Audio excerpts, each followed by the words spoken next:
여러분 안녕하십니까? 7월 넷째 주 세계는 경제는 시작합니다. 먼저 이번 주 톱 뉴스부터 정리해 보겠습니다. 미국과 일본이 무역 협상을 타결했죠. 합의된 내용을 보면 일본은 쌀을 비롯해서 농산물과 자동차 시장을 개방하고 알래스카 LNG 사업 참여 등 앞으로 미국에 5,500억 달러, 우리 돈 약 760조 원을 투자하기로 했습니다. 이렇게 해서 얻어낸 건 미국의 상호 관세율을 당초 25%에서 15%로 10%포인트 낮추고 자동차 품목 관세도 마찬가지로 15%로 내린 겁니다. 트럼프 미국 대통령은 이번 합의를 역사상 최대 규모의 거래라고 지켜세웠는데요. 그러면서 우리나라를 비롯해 협상을 진행 중인 다른 나라들을 향해서는 시장을 개방하면 관세를 낮춰주고 안 하면 관세를 더 높게 때리겠다는 말로 압박 강도를 높였습니다. 특히 일본처럼 돈을 내면 관세를 낮출 수 있다고 노골적으로 말했습니다. 트럼프 대통령의 제롬 파월 연준 의장 흔들기는 이 연준 본부 방문으로 극에 달했습니다. 트럼프 대통령은 리모델링 공사 현장을 찾아 파월 의장과 나란히 기자들 앞에 섰는데 갈등이 공개적으로 표출됐습니다. 금리를 내려야 한다고 대놓고 촉구했고 공사비를 문제 삼으면서 파월 의장을 저격했는데 이 파월 의장도 고개를 저으면서 트럼프 대통령의 발언에 불편한 심기를 숨기지 않았습니다. 이처럼 종잡을 수 없는 상황들이 지속되고 시장이 민감한 반응을 보이자 월가에서도 파월 의장이 차라리 물러나는 게 낫다는 발언이 나왔습니다. 트럼프 대통령 본인도 흔들렸는데요. 이른바 앱스타인 스캔들이 가십거리를 넘어서 워싱턴 정계를 강타했습니다. 성범죄 사건으로 체포돼 지난 2019년 수감 중에 자살한 억만장자 이 제프리 앱스타인 관련 파일에 트럼프 대통령 이름이 수차례 등장한다는 보도까지 나왔는데요. 이에 앞서서는 트럼프 대통령이 음란한 그림을 담은 편지를 앱스타인에게 보냈다는 보도, 또 관련 인물들의 증언과 사진들이 매일 쏟아졌습니다. 트럼프 대통령은 모두 가짜 뉴스라고 발끈하면서 월스트리트 저널을 상대로 최소 100억 달러, 우리 돈 14조 원에 달하는 소송을 제기했습니다. 그러면서 관심을 돌리기 위해 마틴 루서 킹 목사 암살 사건의 기밀 문서를 공개하고 또 오바마 전 대통령이 러시아의 미국 대선 개입 의혹을 꾸몄다는 주장도 내놨는데요. 트럼프 대통령의 정치 생명이 걸린 판도라의 상자가 열릴 수 있다는 분석이 나왔습니다. 그리고 관심을 모았던 테슬라의 분기 실적은 쇼크였습니다. 매출은 전년 대비 12%, 10년 만에 최대 폭으로 감소했고 주당 순이익은 23%나 줄어든 것으로 집계됐는데요. 부진할 것이 예상돼 시장이 눈높이를 낮췄지만 이 낮아진 눈높이도 맞추지 못했습니다. 우려를 달리기 위해서 테슬라는 저가 모델의 올해 하반기 양산 계획과 또 로보택시용 신차 출시 계획을 내놨지만 전혀 효과가 없었고요. 앞으로 몇 분기 동안 어려움을 겪을 수 있다는 이 머스크 CEO의 말만 집중 조명됐습니다. 그리고 유럽중앙은행은 백투백 금리 인하를 멈췄습니다. 지난 회의까지 7연속 예금 금리를 내리면서 2%까지 낮췄는데 이번엔 움직이지 않았는데요. 크리스틴 라가르드 ECB 총재는 경기 하방 리스크가 여전하다면서도 지금은 지켜보고 기다릴 때라고 설명했습니다. 그러면서 인플레이션 충격은 끝났다고 확신한다고 말했습니다. 이상 이번 주 헤드라인 뉴스들 짚어봤는데요. 지금부터 심층 분석해 보겠습니다. 제롬 파월 미 연준 의장이 트럼프 대통령의 말을 들어야 할까? 시장 관점에서 봤을 때 이 질문은 현재 명확한 답을 할 수 없는 질문입니다. 연준 독립성 문제를 넘어서 그 누구도 후폭풍을 예단할 수 없고 오히려 불확실성 해소 측면에서 그렇다는 답이 나올 수도 있는데요. 실제로 불안감이 가득한 월가에선 이 파월 의장이 차라리 자진 사퇴해야 된다는 말까지 나왔습니다. 관세만큼 큰 변수인 이 파월 의장의 거취 문제, 김성훈 기자와 짚어보겠습니다. 트럼프 대통령이 파월 의장의 안방까지 치고 들어갔어요. 네, 그렇습니다. 트럼프 대통령은 현지 시간 24일 워싱턴 DC에 있는 연준 본부를 찾았습니다. 대통령이 연준 본부를 찾은 건 2006년 조지 부시 대통령 이후 거의 20년 만입니다. 방문 자체로도 연준의 독립성에 대한 압박이 될 수 있기 때문에 과거 사례도 세 차례에 불과할 정도로 상당히 이례적입니다. 최근 백악관과 공화당에선 연준 개보수 공사 비용이 당초 계획보다 과도하게 많이 든다면서 베르사유 사유공전에 빗대어 비판하고 있는 상황인데요. 이에 트럼프 대통령이 공사 현장을 직접 둘러본 겁니다. 네, 실제로 공사비를 놓고 기자들 앞에서 충돌했잖아요. 네, 맞습니다. 트럼프 대통령은 내가 여기 와서 보고 싶었던 이유 중 하나는 바로 예산 초과 문제라면서 파월 의장을 옆에 세워둔 채 불만을 드러냈는데요. 들어보시겠습니다. So we're taking a look, and it looks like it's about 3.1 billion. It went up a little bit, or a lot. So the 2.7 is now 3.1. 또 과거의 부동산 개발업자로서 건설공사 관리자가 예산을 초과하면 보통 어떻게 하냐는 질문에는 해고할 것이라고 직격했습니다. 옆에서 듣고 있던 파월 의장은 당황한 기색이었는데요. 그러면서도 즉각 반박에 나섰습니다. You just added in a third building. No, it was built 5 years ago. 트럼프 대통령의 이번 연준 방문은 다음 주 FOMC 회의를 앞두고 금리 인하를 압박하기 위한 의도가 분명해 보였는데요. 파월 의장이 어떤 말을 하면 그동안 했던 비판을 거둘 수 있냐라는 질문에 대해서는 연준이 금리를 낮춰주면 좋겠다면서 거듭 금리 인하를 촉구했습니다. 파월 의장 해임 가능성에 대해서는 지금은 필요하지 않다고 본다면서도 차기 의장 후보군으로 3명 정도를 고려 중이라고 덧붙였습니다.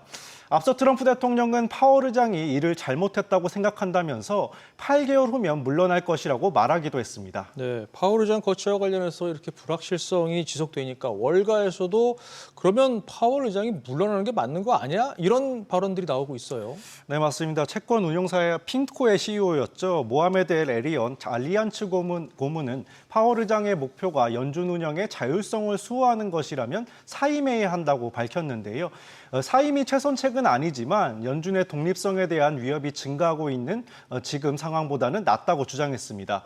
그러면서 파월 의장의 후임자로 거론되는 후보들 대부분은 잠재적인 시장 불안을 진정시킬 수 있을 것이라고 덧붙였습니다. 현재 포스트 파월 후보로는 스콧 베센트 재무장관과 케빈 헤스 백악관 국가경제위원장 등 트럼프 행정부의 인사들도 거론되고 있습니다. 제레미 시걸 와튼스쿨 교수도 연준의 독립성이 우려된다면서 파월 의장이 사임하는 것이 연준의 장기적인 독립성을 향상시키는 길이라고 말했는데요.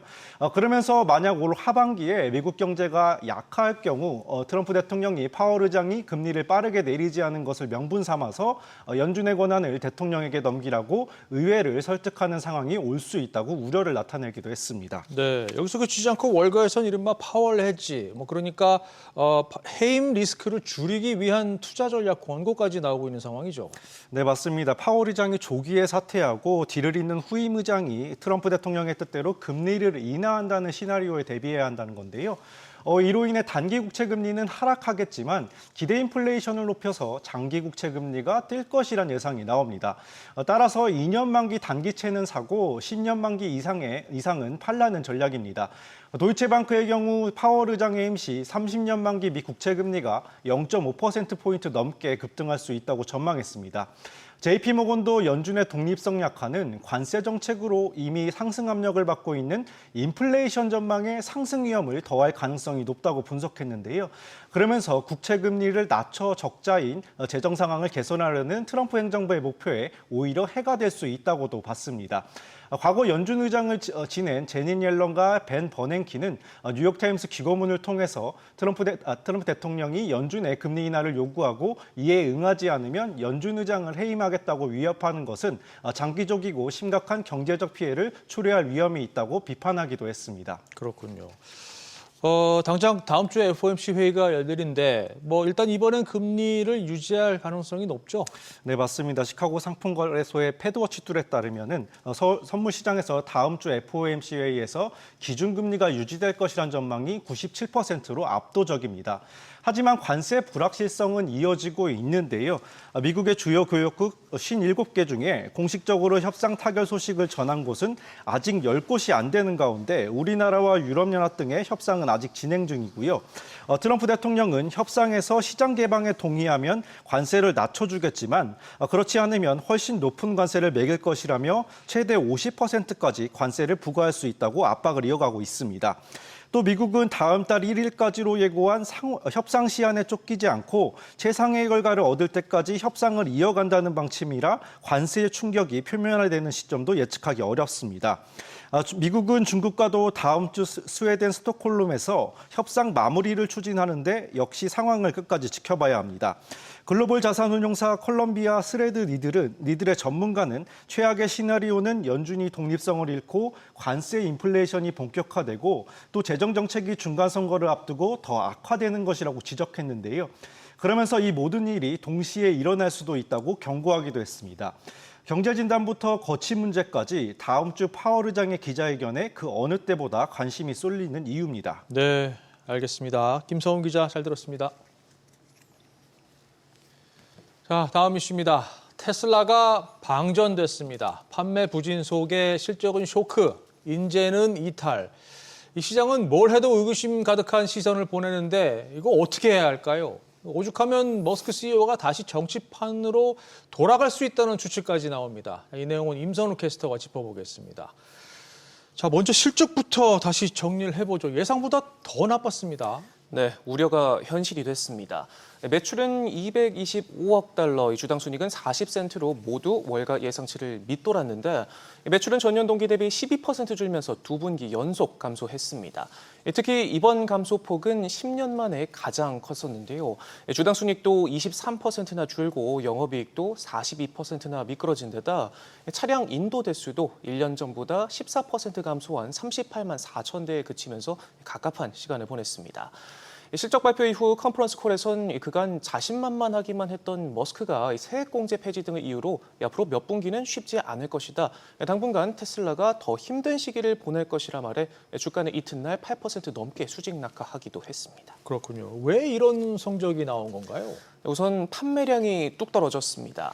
특히 유럽 같은 경우에는 상황이 심각한데 벌써 6개월 연속으로 감소했는데요. 지난달 판매량은 27% 넘게 줄면서 같은 기간 유럽 시장 전체 자동차 판매량이 크게 늘어난 점을 감안하면 나홀로 역주행입니다. 이런 가운데 중국 샤오미가 테슬라 모델 Y에 대항마로 내놓은 첫 SUV 모델은 출시되자마자 예약 건수가 30만 건을 돌파하면서 가뜩이나 한 자릿수까지 떨어진 테슬라의 중국 점유율은 더 크게 떨어지게 생겼고요. 안방인 미국에서조차 2분기 14만여 대를 판매하는 데 그치면서 판매량이 12%가량 줄었습니다. 네, 자, 요즘 머스크 CEO의 행보 중에 가장 눈길이 가는 부분 중에 하나가 XAI에 상당히 공을 들이고 있다는 건데 이를 두고 기대감보다는 우려가 더 큰 것 같아요. 네, 본격적인 확장을 위한 실탄 마련에 바삐 움직이고 있는데 말씀하신 것처럼 어깨는 느낌표보다는 물음표를 띄우고 있습니다. 머스크는 5년 내로 엔비디아의 고성능 칩인 H100급에 해당하는 AI 연산 유닛 5천만 개 가동을 목표로 하고 있다 밝히면서 본격적인 몸집 불리기에 나섰는데 최근 100억 달러를 조달한 지 얼마 지나지 않아 또다시 지분 매각과 채권 발행을 통해 최대 120억 달러, 우리 돈 16조 원이 넘는 추가 자금 확보를 추진하고 나왔습니다.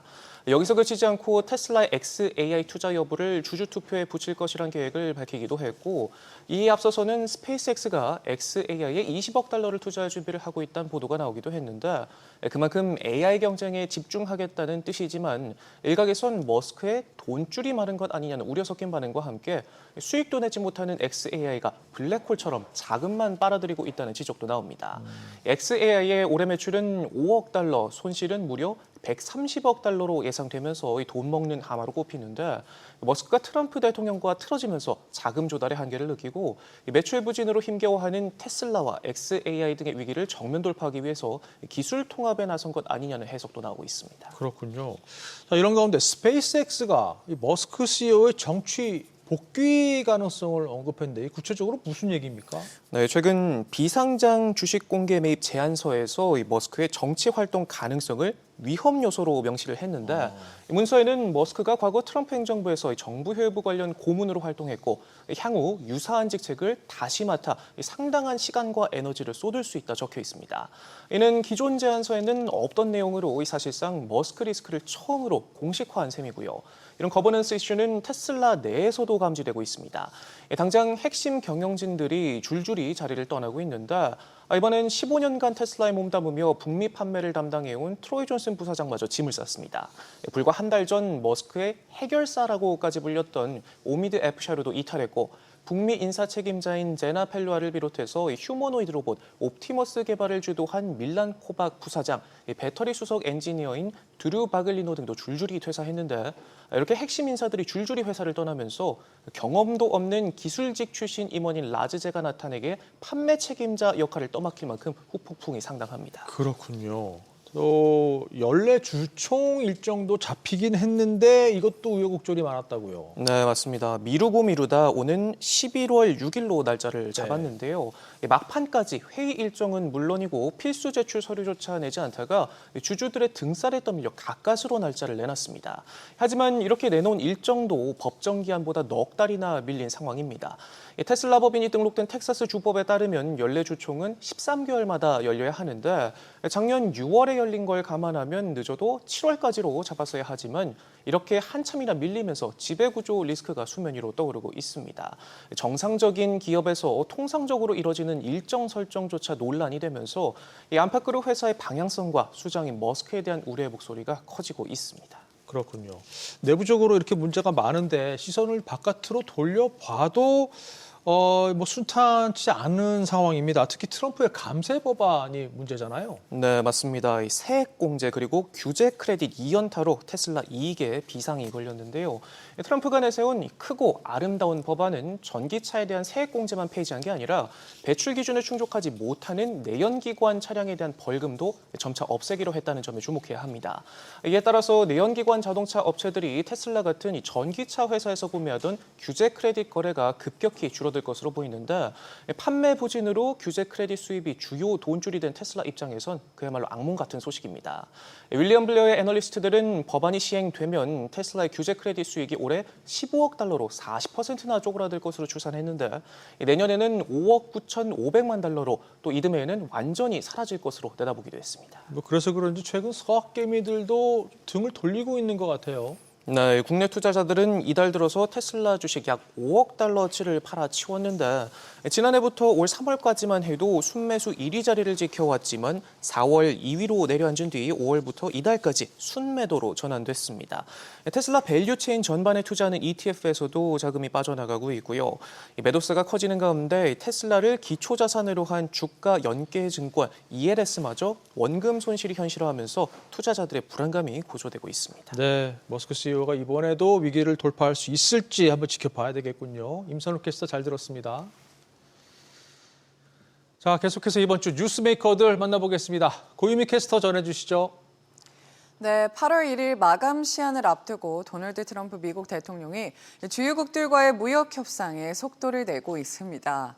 이번 주에는 일본과 합의에 도달했는데요. 일본에 대한 상호 관세를 당초 예고했던 25%에서 15%로 10%포인트 낮췄습니다. 이를 두고 트럼프 대통령은 역사상 가장 큰 무역 합의라며 양측 모두에 득이 되는 훌륭한 거래라고 평가했는데요. 들어보시죠. But I just signed the largest trade deal in history. I think maybe the largest deal in history with Japan. And that was done with Japan. They had their top people here, and we worked on it long and hard, and it's a great deal for everybody. I always say it has to be great for everybody. It's a great deal. A lot different from the deals in the past, I can tell you that. But we're doing really well as a country. We're strong. 이번 주 테슬라와 구글의 모회사 알파벳을 시작으로 미국 빅테크 기업들이 어닝 시즌에 본격 돌입했죠. 머스크 CEO의 경영 복귀에도 불구하고 테슬라는 또다시 실망스러운 성적표를 내놨는데요. 하지만 웨데부시 증권의 댄 아이브스는 오랜 테슬라 강세론자답게 낙관론을 유지했습니다. 자율주행, 로보틱스 그리고 AI. 세 가지 측면에서는 테슬라가 현존하는 최고의 기업이라고 말했는데요. 특히 일론 머스크 CEO가 테슬라의 가장 큰 자산이라며 정치 활동을 완전히 접고 오롯이 테슬라에 집중하라고 촉구했습니다. Our view, it's about autonomous robotics. AI is the future for Tesla. So to me, yeah, it's a rough few quarters ahead, But I believe autonomous, we are in the beginning. What's going to be $1 trillion valuation alone for Tesla. So that's why I don't get so concerned when we talk about deliveries, which actually were kind of in line. You know, when we look at what's going to happen in the second half, the story here, when it comes to physical AI, two best ones out there, it's going to be Tesla and NVIDIA. The biggest asset for Tesla is Musk. 이번 주 뉴욕 증시의 S&P 500 지수는 사상 최고치 행진을 이어갔죠. 이런 가운데 월가에서 가장 낙관적인 인물로 꼽히는 웰스파고의 크리스 하비 주식 전략 책임자는 앞으로도 빅테크와 AI가 시장을 견인해 줄 것이라고 말했는데요. 지수가 여기서 11%는 더 오를 것이라며 연말까지 7,000선을 돌파할 것이라는 기존의 전망을 유지했습니다. What we're seeing is the winners continue to win. The Uber cap companies have the higher margins, are gaining more market share. There is a real secular trade in AI that will continue. But overall, we're starting to see M&A activity kick up. We think that M&A will continue to be very, very healthy up and down the capitalization. We do think the Fed's going to cut. Fundamentals are fine, the consumer's okay, and we're not seeing the kind of price increases that people are talking about. 반면 스위스 대형은행 줄리어스 베어의 포트폴리오 매니저는 강 세장이 끝을 향하고 있다고 경고했습니다. 특히 기술 기업들이 AI 투자에 대한 결실을 맺지 못한다면 그 끝이 더 빨리 찾아올 것이라고 말했는데요. 그러면서 미국에서 벗어나 인도, 일본, 유럽 등 다른 시장으로 분산 투자, 즉 포트폴리오를 다각화하라고 조언했습니다. I think where we are with especially equity markets in the U.S. is we're approaching the final stages of an equity bull market that's been somewhat extended by Trump's U-turn on tariffs, the one big beautiful bill as well. And because we feel we're in this, the final phase, we're actually diversifying our exposure away from the U.S. into other markets, including India, Japan, and Europe. What we see going forward is that we're going to start needing to see these companies monetize all of the capex spending that they've been doing. And we estimate that by 2027, if we don't see that, then we could get that derating the end of that secular bull market.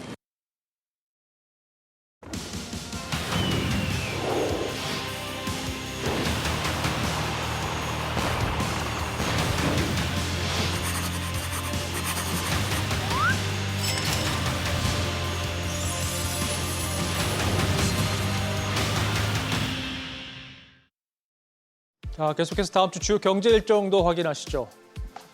먼저 월요일엔 미국 중부 텍사스 지역 경기를 나타내는 이번 달 댈러스 여는 제조업 지수 정도만 체크하시면 될 것 같습니다. 자, 바로 화요일로 넘어갑니다.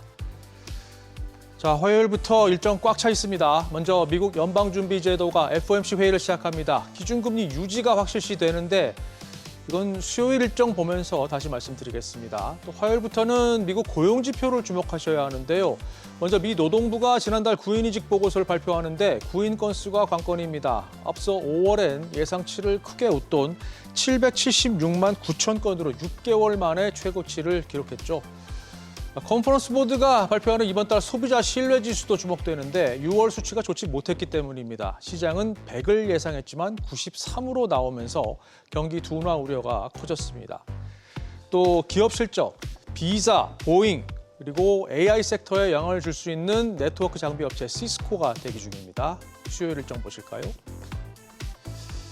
미 연준이 FOMC 회의 결과를 발표합니다. 우리 시간으로는 이제 목요일 새벽 3시인데요. 시장은 유지될 확률을 거의 100%로 보고 있습니다. 따라서 초점은 결과 발표 30분 뒤에 있을 제롬 파월 연준 의장의 기자회견에 모아져 있는데요. 금리 인하 시점에 대한 힌트, 또 최근 불거진 해임론에 대한 발언이 주목됩니다. 중요한 지표들도 예정돼 있는데 먼저 미국의 2분기 성장률 속보치입니다. 1분기에 전분기 대비 마이너스 0.5%, 3년 만에 역성장한 것으로 확정됐기 때문에 이번 수치에 따라 경기 둔화 우려가 다시 커질 수 있습니다. 그리고 미국 민간 기업들의 고용 집계도 확인하셔야 하는데요. 마찬가지입니다. 6월에 3만 3천 명 줄어 2년 3개월 만에 처음으로 감소세를 나타냈기 때문에 경기 우려와 직결돼 있습니다. 이 밖에 유로존의 2분기 성장률 속보치도 확인하시고요. 빅테크 기업들의 실적 발표도 시장을 흔들 것으로 보입니다. 마이크로소프트와 메타, 퀄컴, 또 ARM 등 줄줄이 성적을 공개합니다. 계속해서 목요일 일정 보시죠. 일본은행이 기준금리를 결정합니다. 지난 회의까지 3회 연속 0.5%로 유지했는데 이번 회의가 중요합니다. 이 하반기 엔캐리 트레이드 청산 가능성이 제기되고 있기 때문에 더 강한 인상 시그널이 나오거나 실제로 깜짝 인상 결정이 나온다면 큰 충격이 예상됩니다. 지표는 미 연준이 핵심 인플레이션 데이터로 활용하는 지난달 개인 소비 지출 가격 지수가 나오고요. 중국의 이번 달 제조업과 비제조업 구매 관리자 지수, 그리고 국내선 6월 산업 생산 집계까지 굵직한 수치들이 줄줄이 나옵니다. 큰 실적 발표도 예정돼 있는데요. 애플과 아마존, 그리고 가상자산 거래소 코인베이스의 지난 분기 성적이 나옵니다. 마지막 금요일 일정입니다. 쉴 틈이 없습니다. 8월 1일 트럼프 대통령이 예고한 상호 관세 부과일입니다. 글로벌 경제가 숨죽이고 지켜보는 날이죠. 미 노동부는 이번 달 고용보고서를 내놓습니다. 취업자 수가 관건인데 앞서 6월엔 14만 7천 명 증가한 것으로 집계되면서 예상치를 크게 뛰어넘었고요. 실업률은 4.1%로 낮아졌죠. 이 밖에 미 공급관리협회 ISM이 발표하는 이번 달 제조업 PMI, 그리고 미시간대가 발표하는 7월 소비자 심리지수, 또 기대 인플레이션 확정치도 확인하시고요. 중국 경제매체 차이신이 발표하는 제조업 PMI와 우리나라의 7월 무역 수지도 관심입니다. 특히 우리 수출은 관세 여파가 관전 포인트입니다.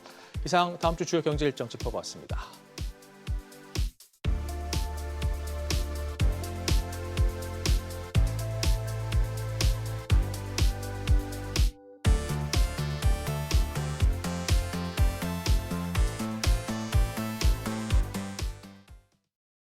세계는 경제는 오늘 저희가 준비한 내용 여기까지입니다. 다음 주에 뵙겠습니다. 고맙습니다.